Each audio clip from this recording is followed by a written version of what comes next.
Olá, pessoal, sejam todos muito bem-vindos ao canal Bespasta. Vocês já sabem, aqui é um lugar onde a gente pode conversar sobre os temas jurídicos da atualidade, sem qualquer viés político e ideológico. Hoje eu estou recebendo com muito prazer a doutora Gabriela Rezende. A doutora Gabriela Rezende é mestre em Direito Penal, doutoranda pela PUC, também em Direito Penal, e autora de livros na área do direito.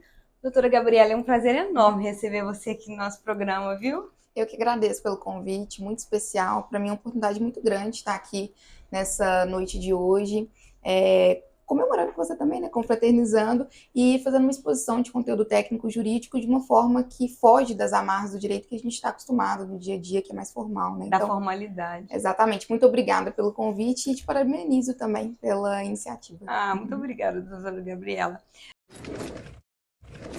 Pessoal, você sabe que o programa se desenrola enquanto eu vou conversando com a nossa convidada, eu vou cozinhando um prato para ela. E hoje eu vou cozinhar um prato muito gostoso, que é uma pasta ao molho pomodoro de queijo brie e gorgonzola. No final dessa entrevista, todos os ingredientes, todo o passo a passo dessa receita vai estar na descrição do vídeo. Então, quem quiser reproduzir essa receita em casa, é só consultar na descrição do vídeo, bom? Pessoal, nós vamos falar hoje de um tema muito sensível, que é o aborto. Doutora Gabriela, a gente não vai falar argumentando a favor ou contra o aborto, né? O objetivo dessa entrevista é realmente informar as pessoas do que nós temos na legislação hoje e o que pode advir de mudanças, tanto através de projetos de lei, quanto de decisões judiciais.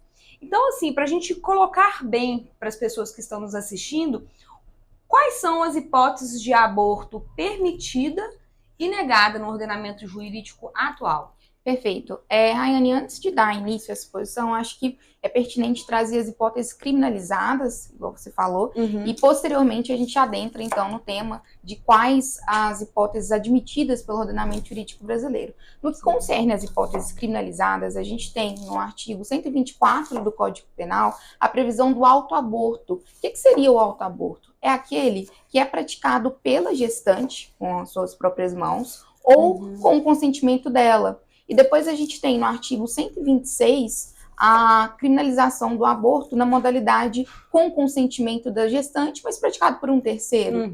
E aqui é bom lembrar, para a gente discutir a questão do concurso de pessoas, que o nosso ordenamento jurídico, via de regra, adota a teoria monista, segundo a qual todos aqueles que estão envolvidos num fato delituoso respondem pelo mesmo tipo penal. No entanto, quando a gente fala do crime de aborto, é importante lembrar que a figura do autoaborto e do aborto com consentimento da gestante são fatos típicos diferentes em virtude de uma mesma conduta, de um mesmo fato, mas com tipificações distintas. Então, portanto, a gestante responderia de uma forma e o médico, por exemplo, que praticou o aborto... Exatamente, com o consentimento dela. Ele responderia de uma forma diferente, sendo, portanto, uma exceção a essa teoria monista, que é a que a gente adota, via de regra, no nosso ordenamento jurídico.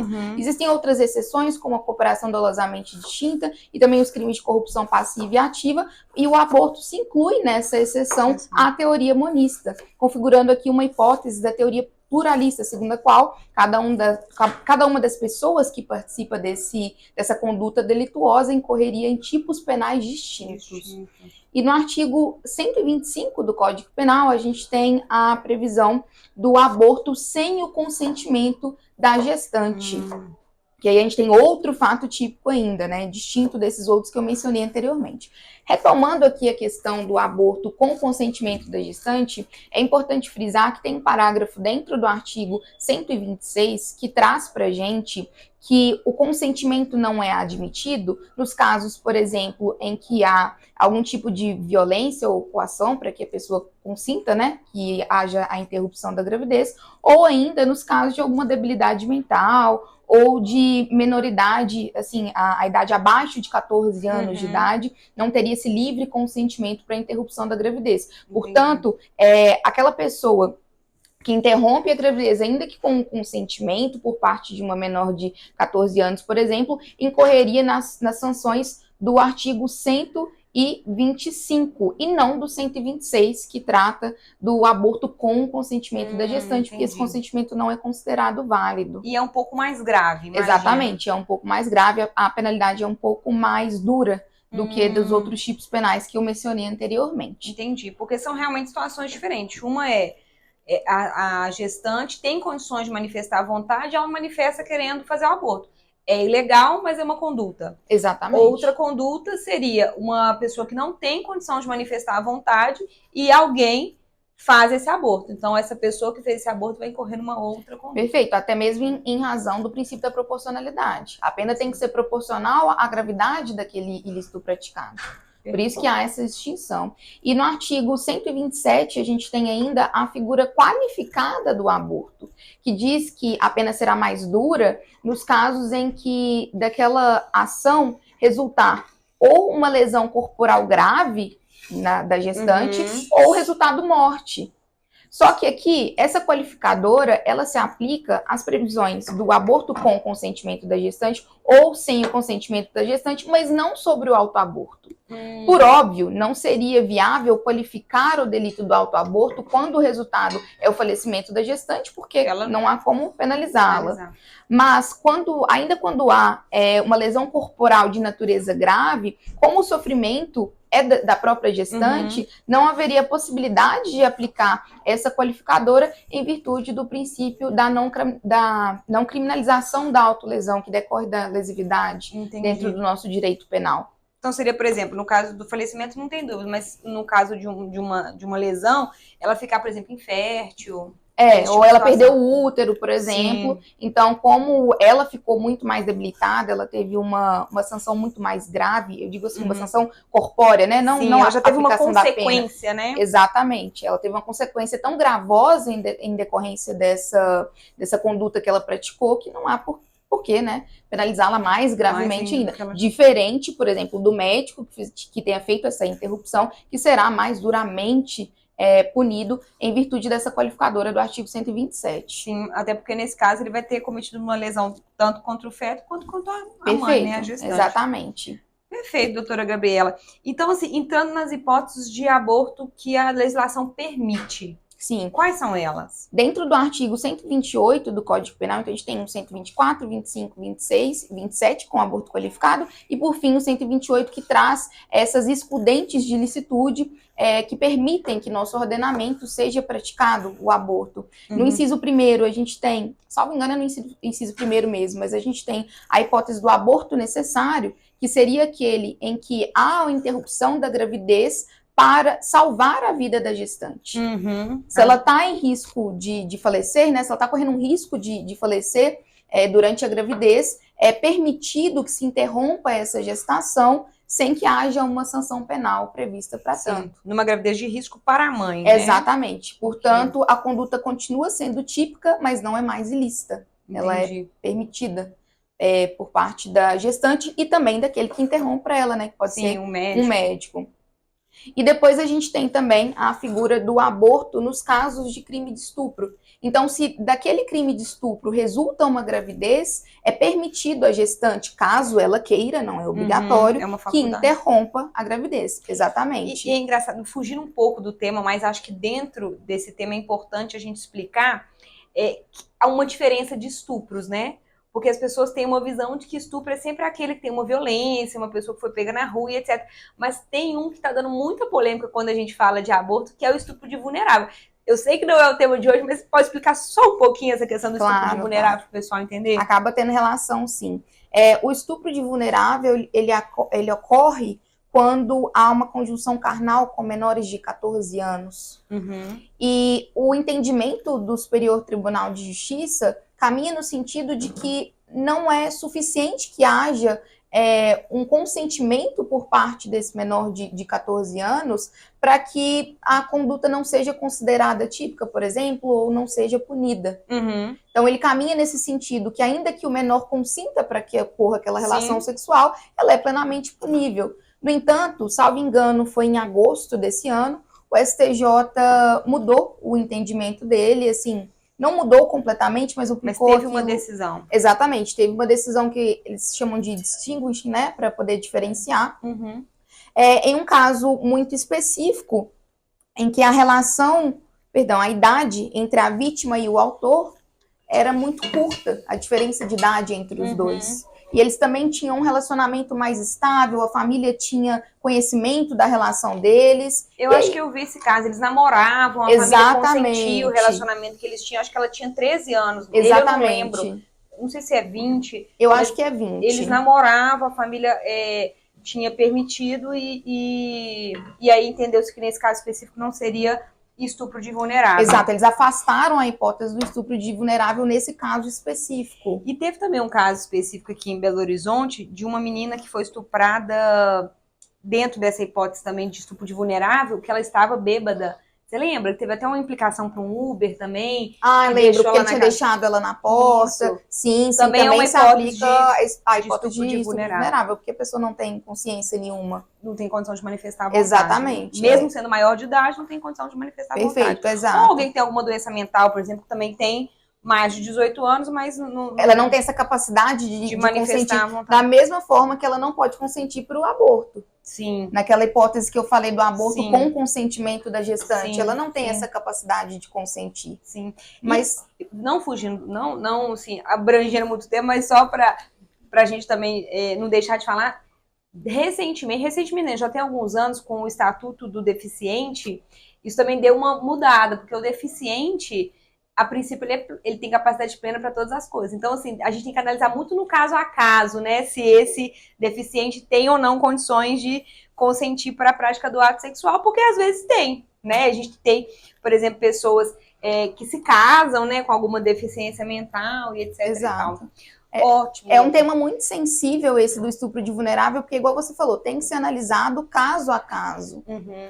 Por isso que eu achei até que essa decisão mais recente do STJ foi muito acertada, porque analisou com base no caso concreto qual que era aquela situação, entende? Mas qual que é o impacto disso para o nosso tema do vídeo de hoje? O impacto é justamente sobre essa hipótese do aborto legal no caso de estupro. Porque se você afasta a incidência do estupro de vulnerável, de acordo com esse entendimento do STJ, por exemplo, não há, a meu ver, de acordo com a dogmática penal, a possibilidade de mas de autorizar que aquela gestante faça o aborto de forma legal. Entendi o que você falou. Então, por exemplo, seria permitido ela fazer o aborto com 13 anos, porque e aí seria um estupro de vulnerável. Exatamente. Se decorreu se aconteceu uma gravidez em decorrência desse relacionamento. Exato. Entretanto, como o próprio STJ definiu que naquela relação específica não era estupro por diversos fatores, então, a princípio, ela não teria direito ao aborto. Exatamente. Mesmo sendo uma criança de 13 anos. Exato. Complicado, complexo, né, doutora? Por isso que eu disse, tem que olhar caso a caso, né? Mas, assim,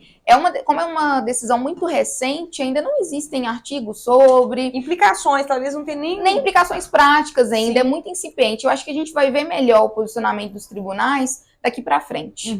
Pode ocorrer algum caso parecido, e aí a gente vai ver algum comentário, mas por enquanto não tem. É realmente uma decisão muito nova e uma sugestão de pesquisa muito boa para quem estiver aí pesquisando no mestrado, doutorado, ou um artigo, que seja. Eu acho que é um tema muito bom. Relevante. Para poder pesquisar. Mas, além dessas hipóteses de aborto legal, a gente tem também do feto anencéfalo, que foi o caso da DPF 54, foi julgada, salvo engano, em 2012 pelo Supremo Tribunal Federal, em que foi considerado que é permitido que se faça o aborto no caso de feto anencéfalo, e o fundamento que se utilizou foi da impossibilidade da vida extrauterina desse feto.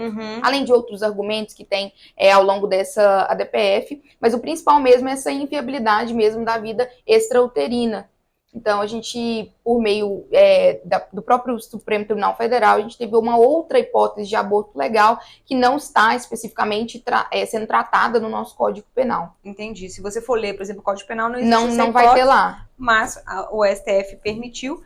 Entendi, porque assim, se o bebê de fato é anencéfalo, ele não vai ter expectativa de vida. Né? Ele vai nascer e, dentre alguns minutos, ele vai falecer. Então, sim. Às vezes é difícil para o mãe, né, ter que levar a gestação até o final, os 9 meses, e ter o bebê. É um sofrimento muito grande, né? E ele não ser viável. Uma outra questão que também é bastante corriqueira, as dúvidas dos alunos e das pessoas com quem eu converso sobre aborto, é a questão do tempo para interrupção.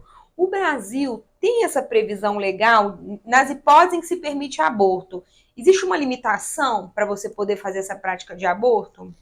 Atualmente a gente não tem, nem pelo Código Penal, nem por nenhum tipo de entendimento dos tribunais superiores, uma limitação à idade gestacional para que seja permitido o aborto legal. Não se tem esse tipo de limitação temporal atualmente. Entendi. E aí, assim, se a mãe tá, por exemplo, com, sei lá, mais de 22 semanas, né, 24, que é exatamente a polêmica, ela, em tese, não há nenhum impedimento legal para que ela possa fazer. Nem no caso do aborto necessário, nem do feto anencéfalo, e nem mesmo no caso da gravidez que resulta de estupro. Entendi.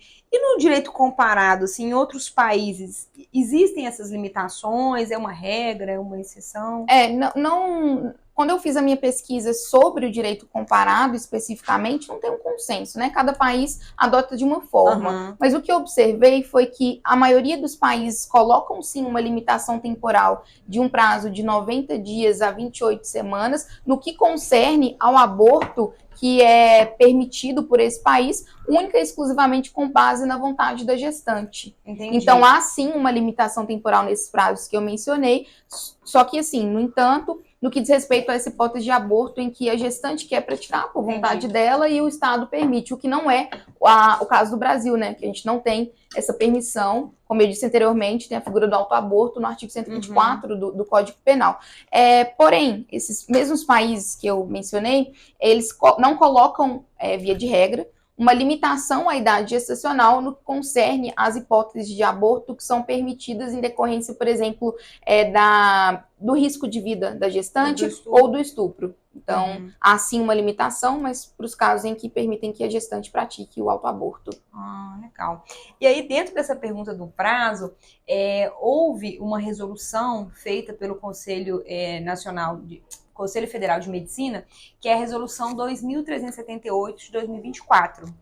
E essa resolução tentou limitar esse tempo, dentre outras coisas. Você poderia falar um pouquinho dessa resolução, o que ela buscava, o que ela pretendia? Por quê? Porque em seguida ela foi suspensa, né, através de uma liminar do STF. Exatamente. Essa resolução do Conselho Federal de Medicina, ela veda que os médicos pratiquem a interrupção da gravidez por meio da sistolia fetal, que nada mais é do que uma interrupção via medicamentosa, nos casos de aborto legal permitido pelo crime de estupro, né, quando a gravidez resulta de um crime de estupro, quando a idade gestacional supera 22 semanas. Entendi. E quais foram os argumentos usados pelo Conselho Federal de Medicina nessa resolução? Bom, tem vários, mas a partir da leitura tem os principais, né? E eu entendi que, primeiro, eles tentam adequar a prática médica à Convenção Interamericana de Direitos Humanos, que a gente conhece como o Pacto San José da Costa Rica, do qual o Brasil é signatário, e também nomeia alguns princípios éticos, como a benevolência, como justificativa para essa não interrupção da gravidez. E, por último, o direito à vida, com base na própria Constituição Federal, porque o Conselho Federal de Medicina entende que, acima de 22 semanas, há viabilidade fetal e, portanto, ele seria compreendido, né, o feto como uma pessoa mesmo. Entendi. Então, a ideia é assim, se o bebê nascesse com 22 semanas, a princípio existe a possibilidade dele viver fora do útero. Exatamente.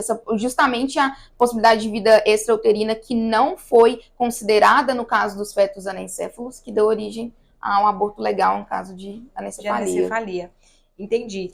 E nessa resolução, o médico também tem a liberdade, eu vi uma das coisas, né, que estava prevista nessa resolução, é que o médico teria liberdade de não fazer o aborto, né, ficaria livre ali, o médico, tem médicos que fazem, outros que não fazem, e os que optam por não fazer teriam essa liberdade. Então, mas aí tinha uma questãozinha. Eu vou entrar primeiro no caso da liminar do STF, e depois eu volto nesse ponto. Ótimo, já pode ir. Tá? Porque no bojo da ADPF 1141, que foi proposta em virtude dessa resolução do CFM, liminarmente o Supremo Tribunal Federal entendeu que essa resolução deveria ser suspensa em virtude de um abuso de poder regulamentar por parte do CFM e também em virtude de de ser, na verdade, uma condicionante ultra lege para que ocorra o aborto nos casos de estupro, condição essa que não está prevista no Código Penal. Entendi. Então, assim, a ideia é o CFM não tem essa competência para legislar sobre isso. Exatamente. Falando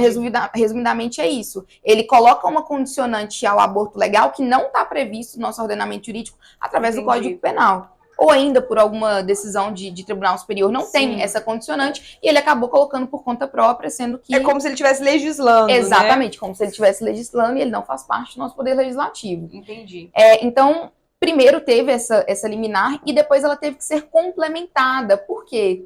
Além de suspender a resolução, o STF também vedou que se iniciassem processos disciplinares e administrativos em face dos médicos que interrompessem a gravidez dos casos de estupro com idade gestacional superior a 22 semanas. Porque teve alguns casos, sim, em que processos administrativos foram iniciados em face desses médicos. O STF compreendeu que, em virtude da resolução estar suspensa, nenhum processo administrativo ou disciplinar poderia ser instaurado contra esses médicos com base nessa resolução que está suspensa. Então, por exemplo, a resolução previa que o médico não poderia fazer um aborto a partir de 22 semanas. Exato, e ponto.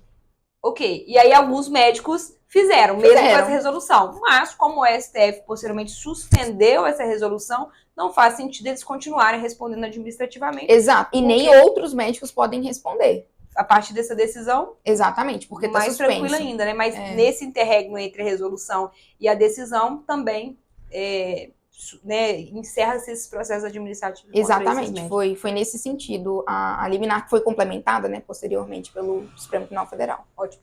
E eu queria falar também um pouquinho do projeto de lei, que esse sim deu toda a polêmica, que é o projeto de lei 1904 de 2024, que, no meu sentir, foi uma resposta à suspensão dessa resolução pelo STF. Pode falar um pouquinho de qual que é o objetivo desse projeto, o que ele prevê? Posso sim. Bom, esse projeto, ele traz, na verdade, um parágrafo dentro do artigo 124, 125 e 126, que são os artigos, só relembrando aqui, que tratam do autoaborto praticado pela gestante, do aborto sem o consentimento da gestante e do aborto com o consentimento da gestante. Esse projeto de lei colocou, então, um parágrafo que prevê a equiparação da pena do crime de homicídio simples, que está previsto no artigo 121 do Código Penal, aos crimes de autoaborto, aborto com consentimento da gestante, sem consentimento da gestante, cuja idade gestacional superasse esse prazo de 22 semanas. Uma visão muito similar ao que a resolução do CFM tentou fazer, né? Que seria proibir que houvesse essa interrupção da gravidez acima de 22 semanas. E ele incluiu, tenta, né, na verdade, porque o projeto ainda não foi aprovado, mas ele tenta também colocar essa equiparação ao crime de homicídio simples nos casos de aborto praticado em casos de estupro. Então, se o médico interrompe a gravidez acima de 22 semanas no caso de estupro, ele não estaria protegido pela excludente da ilicitude prevista atualmente no Código Penal.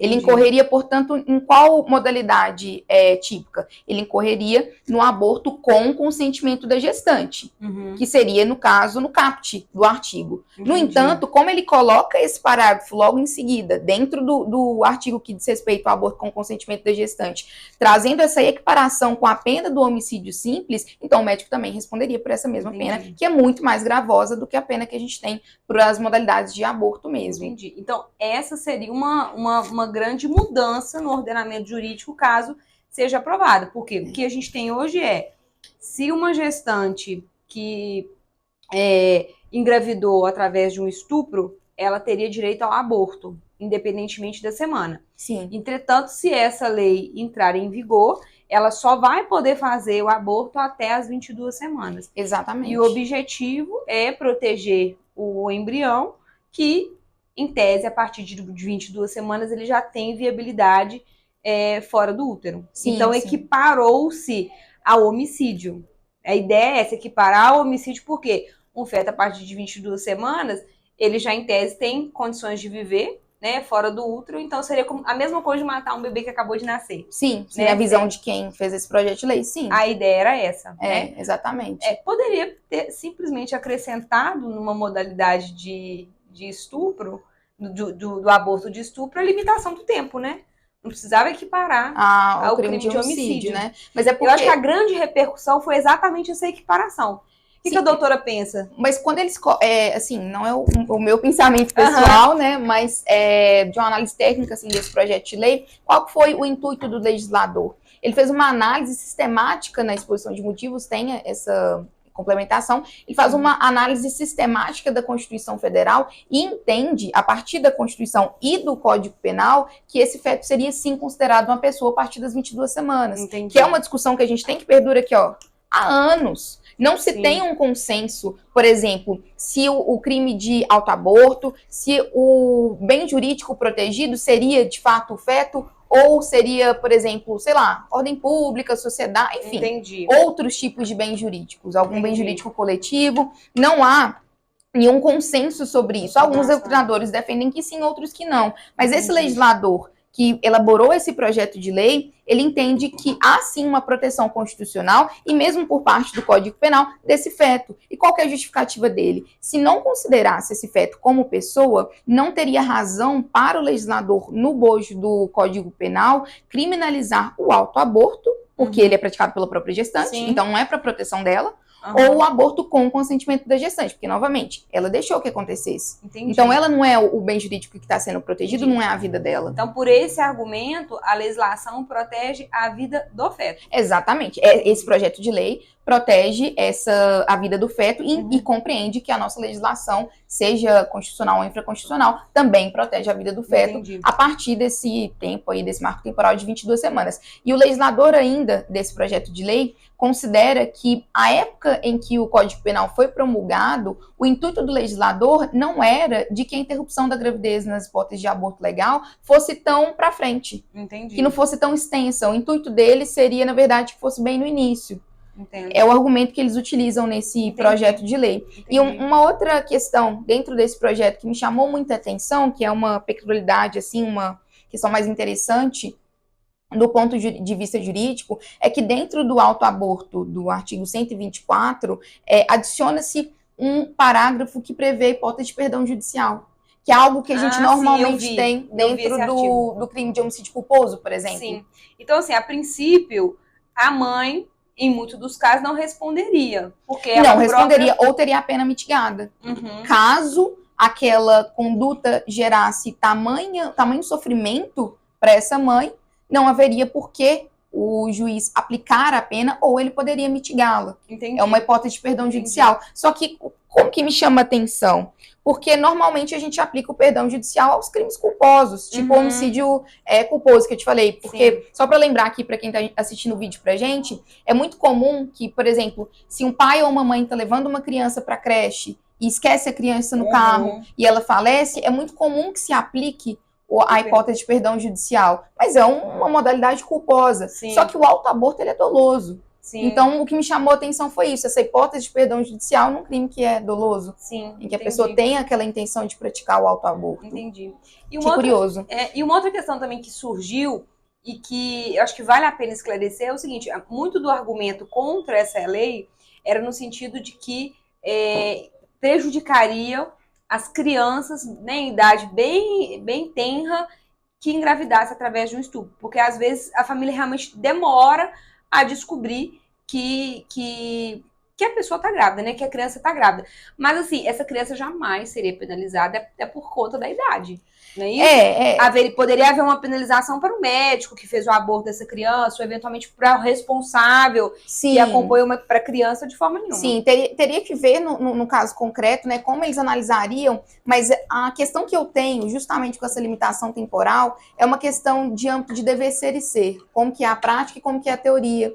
Porque como o próprio Zaffaroni traz pra gente no livro Em Busca das Penas Perdidas, de nada nos serve a teoria sem base empírica para tanto. Então, colocar uma limitação temporal, principalmente nos casos de estupro, independente de ser criança ou não, que seja uma mulher adulta, colocar uma limitação temporal geraria tempo hábil para que essa mulher ou essa criança praticasse o aborto legal nos casos de estupro, considerando, por exemplo, também que uma mulher adulta às vezes fica envergonhada de denunciar. Fica envergonhada. Então ela pode denunciar depois de um tempo? Sim. O processo pode demorar. Sim. Entende? Esse tema de aborto é super complicado, porque são dois bens jurídicos, né? Que é o direito do feto e é o direito da mãe também, né? Sim. É muito complexo. E a minha preocupação também com o direito comparado é quando você traz dados, por exemplo, vou chutar, tá? Mas eu pego dados do direito penal da Finlândia e trago para cá, sendo que a gente tem uma realidade completamente diferente. Sim. Novamente, retomando aqui o que o Zaffaroni traz, uma realidade que ele chama de marginal, não marginal no sentido de marginalizado, sim, mas de países que foram colonizados anteriormente e que tem uma realidade totalmente distinta do que ele chama de países centrais, que seriam os sim, que colonizaram. Enfim, nós temos problemáticas muito diferentes dos outros países, então eu não posso só pegar um direito comparado da Noruega e falar, ah, não, aqui no Brasil vai ser igual e vai funcionar tudo perfeitamente, porque a sim, prática é muito diferente. Sim. Tem que tomar mais cuidado por isso. E realmente eu não sei quais os impactos desse projeto de lei, caso ele fosse aprovado. Na prática, né? Exato. Ótimo. E eu acho que vale a pena a gente falar um pouquinho da DPF 442. Por quê? Porque ela fala, né, sobre a possibilidade de a mulher abortar, independentemente de ser caso de estupro, anencefalia ou risco de vida para a mãe. Mas é interessante que ela limita até 12 semanas a prática desse aborto. Sim. Fala um pouquinho de como que está essa DPF, nós já tivemos alguns votos, quais os motivos, né, as razões desse voto? Então, essa DPF ela não é tão nova. A gente teve todas essas atualizações que eu trouxe aqui, que foram desse ano, né? Que foram a resolução do CFM, depois veio a DPF no STF, depois veio a liminar, tudo desse ano. Mas essa DPF 442, ela não é recente. Ela teve início em 2017 e até então, pelo que eu pesquisei, a gente tem o voto da ministra Rosa Weber, que decidiu pela... Aliás, deixa eu contar primeiro qual é o objeto dela, né? O objeto dessa DPF é a não recepção dos artigos 124, que trata do autoaborto. Do Código Penal. Exato. E do artigo 126 do Código Penal, que trata do aborto com o consentimento da gestante, pela nossa Constituição Federal. Sim. Esse é o entendimento do objeto, esse é o objeto, né, da DPF. E quando a ministra Rosa Weber votou, ela votou pelo entendimento parcial desse objeto. Por quê? Ela entende que, de fato, não houve a recepção dos artigos 124 e 126, no entanto, com uma limitação até as 12 semanas. Entendi. Isso seria, então, permitido, mas com essa limitação da idade gestacional. Entendi. Só para o pessoal, às vezes, que não é da área jurídica entender, porque a gente que é da área jurídica fala de ADPF com muita tranquilidade, né? Mas qual que é a ideia? O Código Penal é de 1940, 41, salvo engano. E a nossa Constituição 40. É de 1988, né? Então, qual que é a ideia? A Constituição ela é mais recente. Pode ser que os valores da nossa Constituição não sejam os mesmos valores do legislador de 1940. Então, a ideia é trazer essa decisão para o STF. E aí, STF, essa legislação de 1940 está de acordo com os preceitos da Constituição de 1988? Então, essa que é a discussão. E a ministra Rosa Weber vai sobrepesar os direitos, né? Analisando os direitos do feto, analisando os direitos da mãe. E ela entende que no conformar desses direitos, porque não tem um direito mais importante que o outro, mas conformando esses direitos, o voto dela é no sentido de permitir o aborto. Parcialmente, né? Parcialmente até as 12 semanas. Isso, exatamente. O entendimento dela é esse. Ela usou alguns argumentos de, por exemplo, direitos reprodutivos da mulher, justiça social reprodutiva, alguns argumentos que foram de ordem constitucional. Mas, como você disse, eu acredito assim, que no direito, principalmente dentro do constitucional, é muito difícil ter o que é certo e o que é errado, né? Você tem que estar sempre equilibrando. E às vezes é no caso a caso também, né? Exatamente. Tanto que pessoalmente eu não sei como resolver essa problemática. Sim. E eu tenho outras entrevistas aqui, algumas já foram para o ar, outras ainda irão, e a gente está discutindo muitos temas bem nesse sentido, da liberdade pessoal das pessoas em detrimento de outros direitos, que pode ser, no caso aqui, o direito do feto, no caso que a gente discutiu anteriormente da maconha, da questão de saúde pública.